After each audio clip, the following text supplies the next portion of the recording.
Sienna stood on the precipice of a total nervous collapse. She paced the polished floors of the registry office, her heels clicking a frantic, uneven rhythm that mirrored the pounding of her heart. The heavy, ornate layers of her designer wedding gown felt like a suffocating shroud, dragging at her frame as if trying to pull her down into the floorboards. Her eyes darted toward the clock every few seconds. 15 minutes remained until the ceremony, and the room was already humming with the restless, judgmental energy of guests who had clearly grown tired of waiting. Her friends, their faces taut with the irritation of standing too long in expensive but agonizing footwear, kept checking their phones, their thumbs hovering over Instagram stories that were destined to remain unposted. Is it even physically possible to be late for your own wedding? Savannah's mother murmured, her voice slicing through the stifling silence. The remark landed like a stone in a shallow pool, rippling through the room. The air grew heavy with the scent of lilies and fading patience. Just as the murmurs reached a fever pitch, an ancient Cadillac, a clunky, rusted relic that seemed to belong in a museum rather than a bridal procession, sputtered to a halt outside. A hush fell over the room as a young man stepped out. He was dressed in a suit that looked as though it had been salvaged from a bygone era, and in his hand, he clutched a pathetic, drooping bouquet of 3 unadorned chrysanthemums. Behind him, an older couple emerged, dressed in somber, outdated clothing that screamed, working class. They ascended the stairs with a quiet, unsettling dignity. What an intriguing costume wedding! Someone in the crowd shrieked, their laughter dripping with condescension. The young man didn't seem to hear them. He walked straight to Sienna, a faint, sad smile playing on his lips, and thrust the cheap flowers into her trembling hands. Darling. Please, forgive my tardiness. The room went deathly silent. Caleb, what is this? Sienna whispered, her voice tight, the corset of her dress seemingly constricting her windpipe. Explain yourself. Is this some kind of twisted prank? My love, calm down. This isn't a prank. It's simply the truth, whether you choose to embrace it or not. I fell in love with you so completely that I couldn't bear to show you the ugly reality of my life until now. I'm not the man you think I am. My parents are laborers and I'm just a taxi driver with big dreams and a heavy heart. Savannah's face drained of color before flushing a deep, humiliated red. How could you mock me like this? Is this a hidden camera show? A test to see if I'd deign to marry a peasant? Sienna, stop. Look around. There are no cameras. You told me you loved me just yesterday. Has your heart really shifted that quickly? Stop the act, Caleb. What kind of circus are you running? Did you do this just to humiliate me? Well, congratulations, you've succeeded. How was I blind enough to miss that you were a fraud from the start? There is no circus, Caleb replied, his voice dropping into a register of cold, absolute clarity. Remember the boat ride? You told me you wanted to build a life with me. Remember the cafe? I bought you that watch with money I scraped together from 16-hour shifts. I knew you needed the illusion of grandeur, so I took out a crippling loan to give you this day. I thought it would be enough to win your heart, not just your approval. Sienna buried her face in her hands, her shoulders shaking with stifled, jagged sobs. She had envisioned this day as the shimmering climax of her social climb. She had let her grades slide, coasting on the delusion that she was destined for a life of leisure, ignoring every warning her parents had whispered about the stability of her perfect match. To her, the groom's status hadn't been a question. It had been a prerequisite. Caleb reached out, his hand hovering near her shoulder, but she flinched away as if burned. How could you do this to me? How could you make me a laughingstock? There will be no wedding. She turned on her heel and bolted, her white dress trailing behind her like a tattered flag of surrender. The parents stood frozen, locked in a tableau of shock. A guest, more interested in clout than compassion, pulled out a phone to capture the wreckage.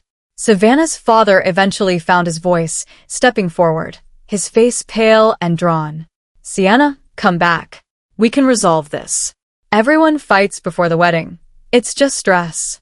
But she was already gone, lost to the blur of the sidewalk. Arthur slumped onto the stone steps of the registry office, the fight suddenly leaking out of him. All eyes shifted to Caleb. He didn't look like a man who had lost his life. He looked like a man who had finally put down a heavy burden. How do you justify this? Arthur rasped, his eyes burning with a mixture of betrayal and confusion. You worked, you drove, you bought gifts. Why the elaborate lie? If you truly loved her, why not just be honest from the beginning? I wasn't lying about the love, Caleb countered steadily. I was only trying to fit into the box you and your daughter built. I wanted to be the man she demanded. But today, I saw the truth. She doesn't love the person in front of her. She loves the reflection of herself in a luxury car window. The aunt, dressed in a garish, vibrant gown, pushed through the crowd, her face contorted with rage. You think you can disgrace our family and just walk away? Do you have any idea how much effort this cost us? Ask your niece why she refused to marry a regular guy, Caleb retorted, his patience finally snapping. No benefit, no marriage. That was the rule, wasn't it? Eleanor, Caleb's mother, stepped up, her voice calm and sharp. We saw her at a cafe a month ago with another man, Arthur. She didn't see us, but she made it clear to him that she was only marrying my son for the status. She was just waiting for a better offer. The silence that followed was deafening. Arthur's face turned an ashen gray as the realization hit him. The world he had built for his daughter, a world of status and appearance, had collapsed under the weight of her own vanity. 3 months later, the fallout was absolute. Arthur's health had failed him, a stroke leaving him paralyzed and tethered to a hospital bed. The family business, once a bustling hub, had withered as the staff left and customers stopped arriving. Brenda spent her days managing her husband's care, while Sienna, now a college graduate with no job prospects and an even shallower circle of friends, wallowed in her own victimhood. She lived in a bubble of self-pity, failing to notice that the world had moved on. Her mother, weary and grief-stricken, finally confronted her one afternoon. I never realized what a monster I raised, Brenda said, her voice devoid of its usual warmth. You're blaming me for everything? Even Dad's stroke? Sienna spat, her defiance brittle. I blame you for the emptiness in this house. You had everything, and you chose to treat life like a transaction. As the days turned into weeks, the reality of her choices finally began to sink in. With the family business near bankruptcy, Sienna was forced into the one place she had spent her life trying to escape, behind the counter of her parents' shop. As she stood there, learning the rhythm of the trade, the art of empathy, the weight of a dollar earned through honest sweat, and the shame of realizing her mother had sold her own jewelry to keep them afloat, she finally understood. The high life was a stage set, and for the first time in her life, Sienna had to learn how to be a person, not just a prop. Months drifted by like autumn leaves, and the once imposing shadow of tragedy began to recede. Arthur, against all grim medical predictions, began to regain mobility in his left side, a progress that felt nothing short of miraculous.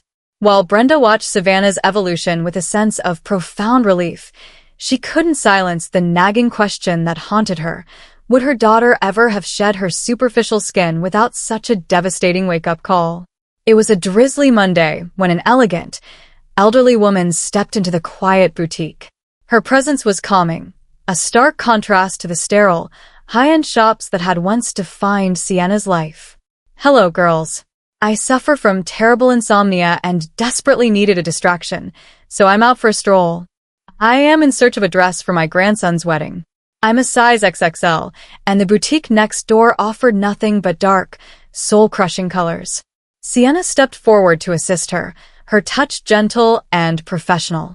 As they navigated through the racks, the woman spoke fondly of her grandson, Caleb. The name hit Savannah like a physical blow, yet she held her breath and maintained a mask of unwavering composure. The woman, unaware of the history simmering beneath the surface, continued to chat.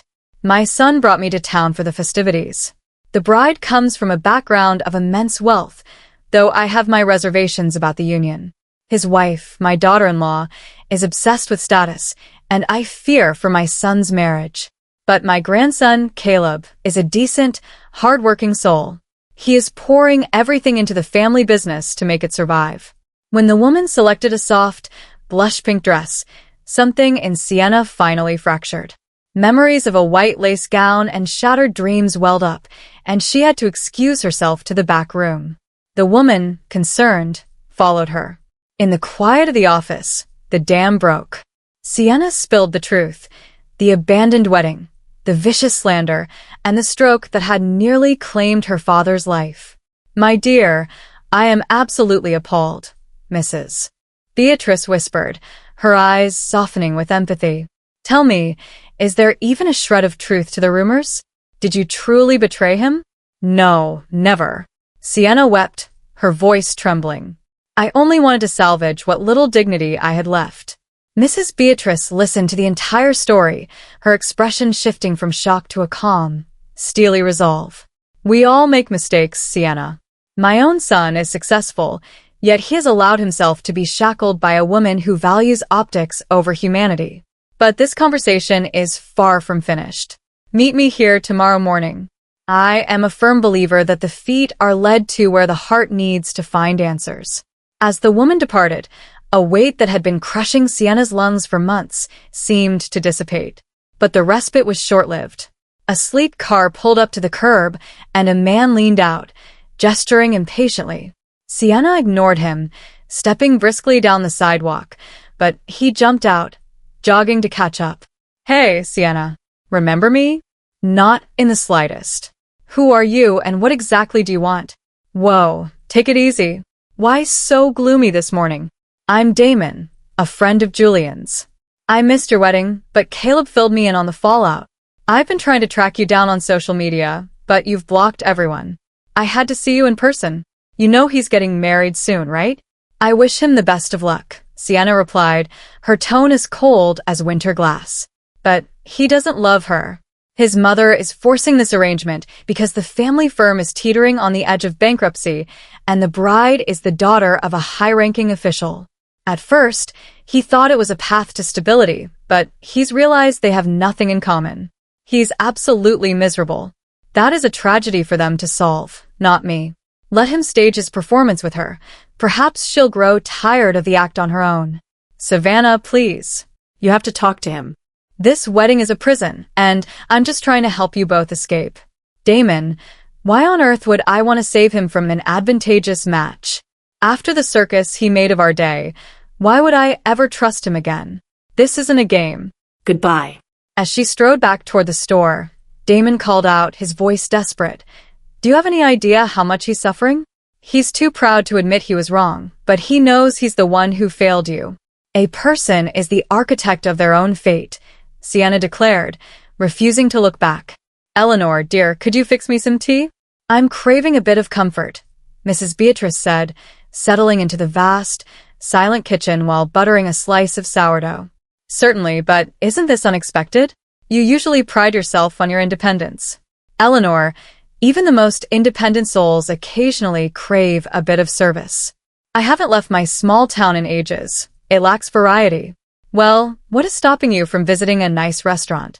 Lawrence and I go often, I suppose." "Perhaps you are right. A neighbor suggested a place called Just Trattoria. She claimed it was affordable and surprisingly delicious. Do you think it's worth a look?"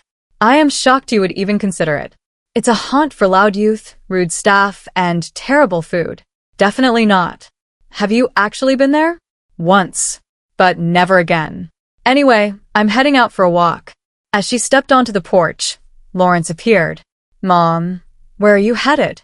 "Driving me, Sonny?" "It's nearby," she replied, pointedly ignoring the sharp, suspicious glare Eleanor shot her way. Once the car was in motion, Lawrence sighed, his shoulders slumped. "Mum, I'm starving." "I was expecting lunch at home. You'll eat in 10 minutes. I just needed a moment to speak to you without an audience." "Pull over at that park bench." Lawrence looked visibly rattled. "I recognize this tone, Mom. You're pulling out your old investigator's interrogation tactics. I used to joke about them, but today they are entirely necessary. The future of my only son and my only grandchild is at stake.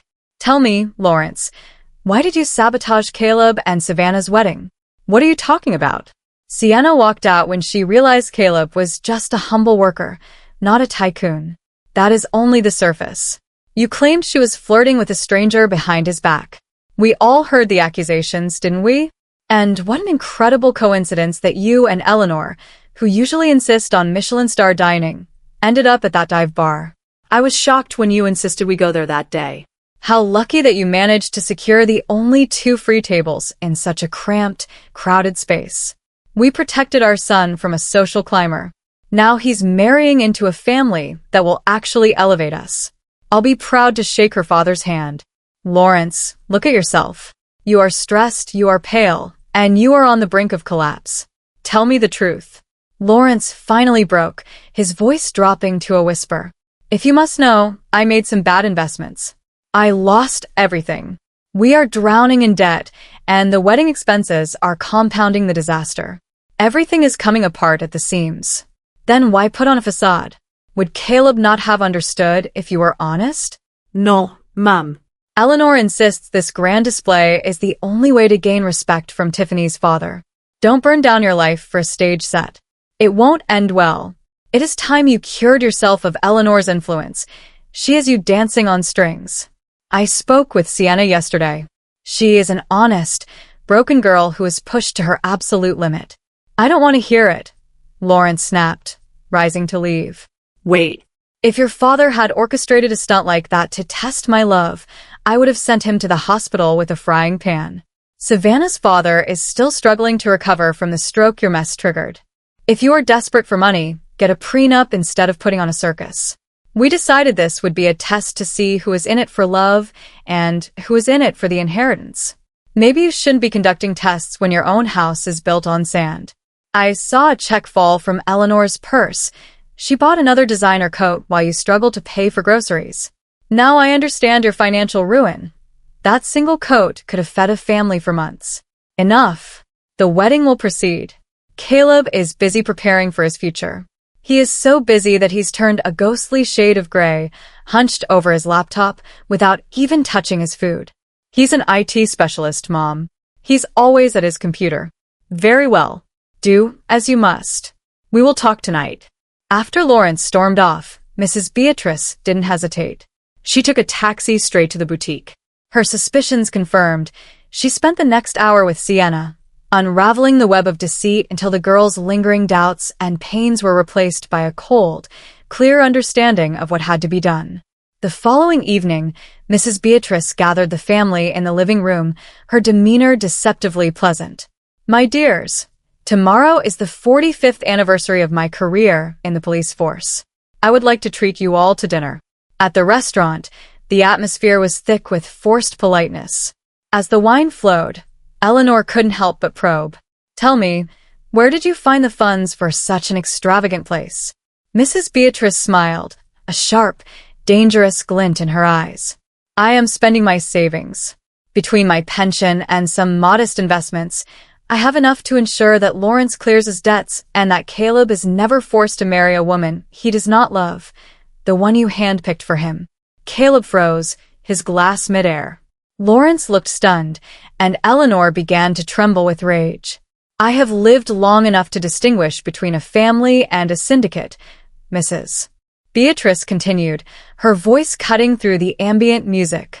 Some people choose to resolve their financial failures by selling their own blood's happiness. Caleb, you are a decent man, but you have been manipulated by a mother who buys furs while the family bank accounts run dry. How dare you? Eleanor shrieked, standing abruptly. Sit down, Eleanor. Sienna, please join us. Sienna emerged from the shadows, accompanied by the very man Eleanor had paid to seduce her. The silence that followed was deafening. I invited guests to our celebration, Mrs. Beatrice announced. A celebration of the truth. Eleanor, why don't you explain to your son how you orchestrated this entire farce? How you coerced your husband into the scheme? The truth spilled out in painful, jagged pieces. The hired man apologized, admitting his own greed, and vanished into the night. Sienna stood, tears streaming down her face, looking not at her accusers, but at Caleb. Why, Eleanor? Lawrence whispered, the reality of his own cowardice finally hitting him. Why destroy our son's life for a lie? I don't want to be the reason for your broken family, Sienna said, her voice steadying. I am not worth this carnage. As she turned to leave, Caleb didn't hesitate. He surged forward, grabbing her hand. Savannah, wait. Forgive me for being a blind fool. Let's leave this nightmare behind. The final revelation came from Mrs. Beatrice, who took her son's hand as the others departed. I loved your father deeply, Lawrence, but he lived his life in the ghost of another woman's memory because his parents forced a match based on status. I buried myself in my work because I knew I was only ever a good wife, never the only one. I will not let that happen to Caleb. As the air cleared of resentment, Caleb returned to the table. 2 things. Tiffany is boarding a flight to New York and the wedding is canceled. And secondly, Sienna and I are getting married. Properly. No circus, no tests. Who is in favor? A smile broke across Lawrence's face, mirrored by his mother. For the first time in decades, the house felt like a home, and the truth, though heavy, had finally set them all free.